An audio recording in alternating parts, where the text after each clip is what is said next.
Bruce Lee was invited to perform in a martial arts display.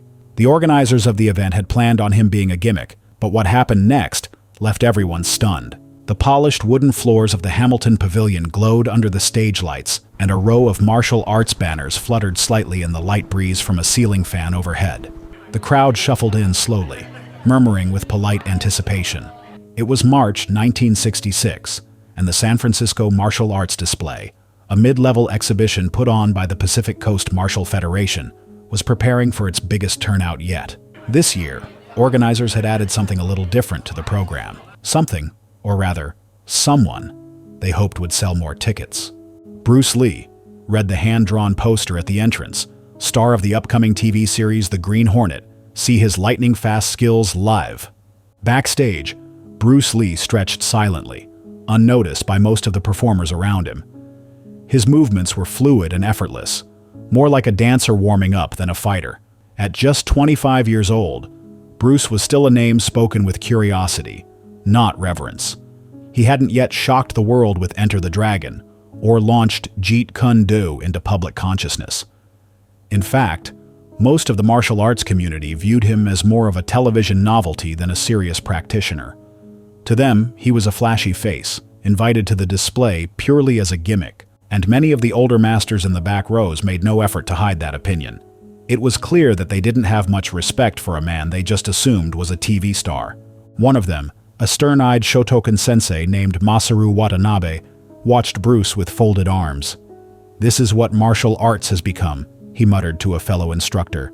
"Actors doing kicks for applause?" The man beside him nodded. "He moves fast, sure, but so do jugglers." Bruce heard none of it, or more likely, ignored it. He continued stretching, his breathing calm. To anyone paying attention, he didn't seem nervous. In fact, he looked interested, like someone about to observe, rather than perform. The display began with a formal bow-in. Dozens of practitioners from across disciplines lined up: Taekwondo, Kung Fu, Aikido, Kenpo, and even some Western boxing demonstrations. Each school had 10 minutes to showcase its skills. Bruce had been slotted second to last, right before the closing ceremony. As the first performances began, high kicks, synchronized katas, board breaks, the crowd reacted with polite claps. The movements were sharp, traditional, and precise. The announcer, an aging judo master with a booming voice, praised the lineage of each school. 4 generations of Okinawan tradition, direct students of Yip Man, third-degree black belts certified in Korea. Every performance was steeped in heritage. Everything was orderly, expected. Bruce watched them all with genuine interest, nodding occasionally, but never clapping. Not because he was arrogant, but because he was studying. The man who'd invited him, a wiry dojo manager named Phil Trainer, leaned over during the intermission. "Bruce, remember, 5 minutes tops. Just give him some kicks, show off that lightning jab, maybe throw in a backflip or something. The audience loves that stuff." Bruce didn't look at him. "You invited me to be a gimmick," he said flatly, "but that's not what I came here for." Phil blinked. "Wait, what?" Bruce finally turned, his face calm. "You'll see." By the time Bruce was announced, nearly 2 hours had passed. Some audience members had begun trickling out, assuming the best was behind them. The announcer's tone became suddenly theatrical.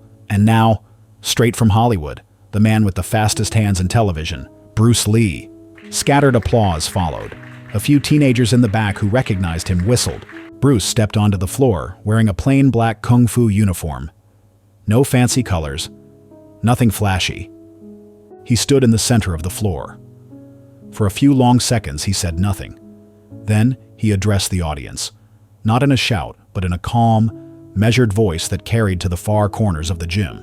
"What is martial arts?" he asked, scanning the room. "Is it tradition, repetition, or is it the ability to adapt, to express yourself honestly in combat?" The room quieted. The teenagers in the back lowered their popcorn. Bruce continued. "Many of you here can perform incredible techniques, but what happens when those techniques are interrupted? When a real opponent doesn't move the way your forms expect?" Someone near the front scoffed under their breath. Bruce dropped into a simple stance.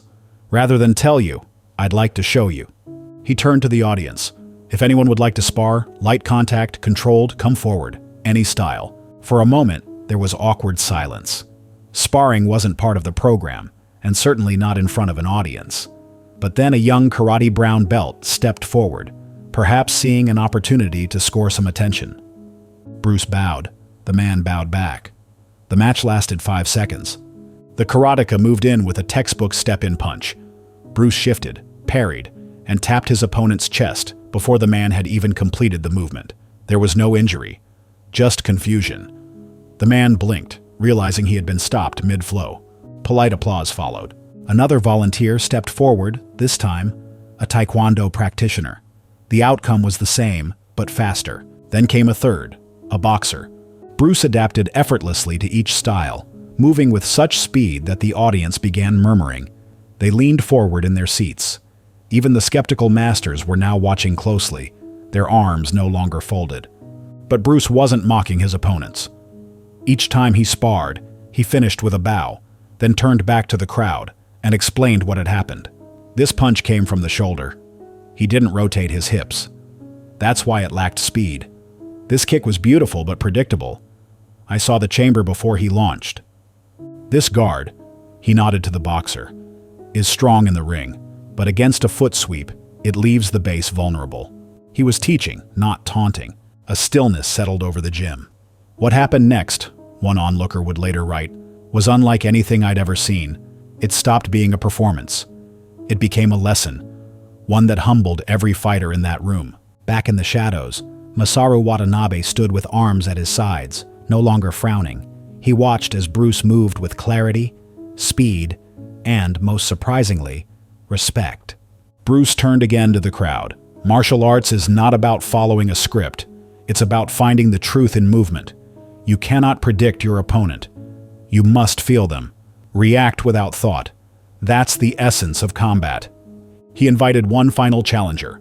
What happened next stunned the crowd. There was a long pause. Then, slowly, Masaru stepped forward.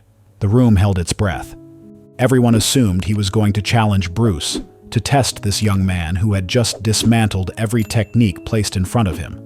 But instead, the Grandmaster walked to the center of the mat, stood before Bruce, and bowed deeply. Not just a nod, a full bow from the waist, the kind reserved for a teacher.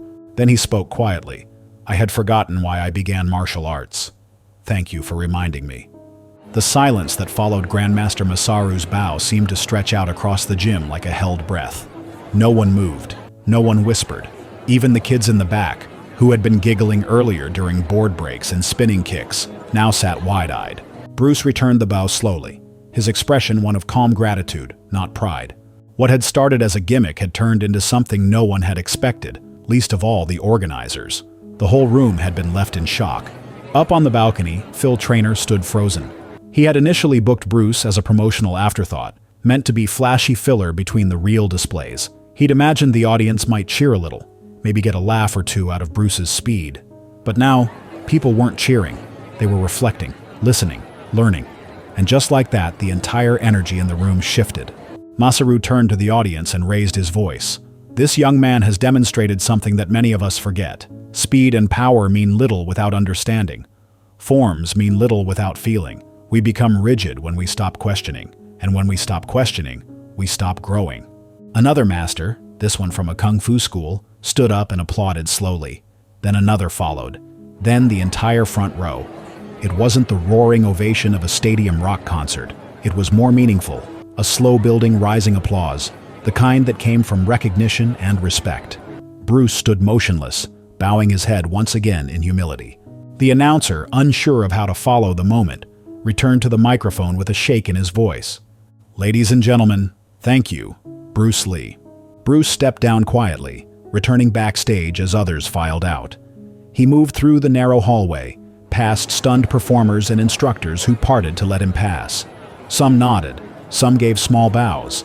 A few, still wrestling with pride, looked away. But even they could no longer dismiss what they had seen. Backstage, Phil caught up with him, slightly out of breath. Bruce, what the hell was that? Bruce smiled, not unkindly. You asked me to be a gimmick. I figured I might as well surprise you. Phil looked like he didn't know whether to laugh or apologize. You've got everyone talking. The whole room was, man, I don't even have the words. Bruce patted his shoulder lightly. That's good. Martial arts should make you feel something, not just follow something. Phil opened his mouth again but couldn't find the right reply. By the time Bruce left the pavilion an hour later, the night air had turned cold. A few remaining students lingered outside, excitedly reenacting what they'd seen, poor imitations of Bruce's smooth footwork and lightning-fast blocks. He paused at the steps and watched them for a moment, then walked off into the darkness, hands in his pockets.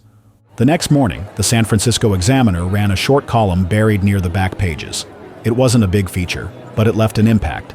The write-up described how an unknown TV actor had stolen the entire martial arts display, not with theatrics, but with truth. It quoted Masaru Watanabe. It mentioned the silent awe of the crowd, and most of all, it reflected on how Bruce Lee had turned a simple invitation into something unforgettable. Word began to spread, slowly but steadily. Over the following weeks, letters came into the Pacific Coast Martial Federation. Some from instructors who had attended, some from dojos that had only heard about what happened. A few expressed disbelief, others expressed gratitude, but all admitted one thing: something had shifted. Back at Masaru's own dojo, things changed in small but noticeable ways. Students who once fixated solely on forms began asking questions. Classes became more exploratory. Masaru, once rigid and traditional in every teaching, now incorporated moments of reflection. He allowed students to mix techniques, to test, to adapt. He kept a photo of that night on the wall, a simple black and white still of Bruce mid-spar, blurred from motion, his hands open in fluid readiness. Meanwhile, Bruce returned to his work on the Green Hornet. On set, he performed choreographed fights with such intensity that even the seasoned stuntman asked if he could slow down. He couldn't, or rather, he wouldn't. Hollywood still viewed him as exotic background talent. But in the martial arts world, especially among those who were in that gym on that quiet night in 1966, Bruce Lee had already become something much more. The event was never televised. There were no viral clips, no YouTube uploads to freeze the moment in time. And yet, those who were there never forgot. The memory became legend. A story passed down from teacher to student. He wasn't even supposed to be there, they'd say. He was just meant to be a gimmick. But what happened? Well, it really was unbelievable. In later years, as Bruce's fame exploded across continents, those who had once doubted him watched in silent awe as the world caught up. The philosophies he expressed that night about flow, truth, and adaptation became the backbone of Jeet Kune Do. And Jeet Kune Do itself became more than a system.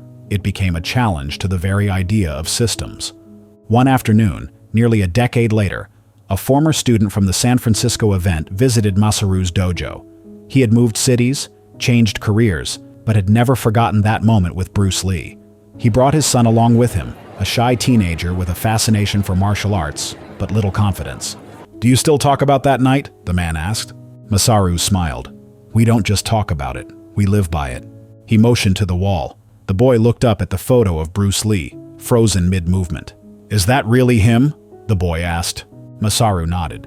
"Yes, that's the man who taught us to keep asking questions." The boy studied the image for a long time, and for the first time in years, Masaru saw a spark, small but bright, ignite in the eyes of a new student. What Bruce had done that night wasn't just perform. He had reminded a generation of martial artists what the discipline was really about, not showing off, not clinging to tradition for tradition's sake, but about movement, honesty, and self-discovery. He had arrived as a gimmick, but left as a legend, a whisper that would echo through every dojo he'd touched. And even now, decades later, whenever martial artists gather to demonstrate their skills, there's always a quiet pause. A glance to the side, a memory shared by someone older to someone younger about the night that Bruce Lee reminded them of the true purpose of martial arts. What is your favorite Bruce Lee moment? Has his legend inspired you in any way? Let us know your thoughts in the comments. Thanks for watching. We'll see you in the next video.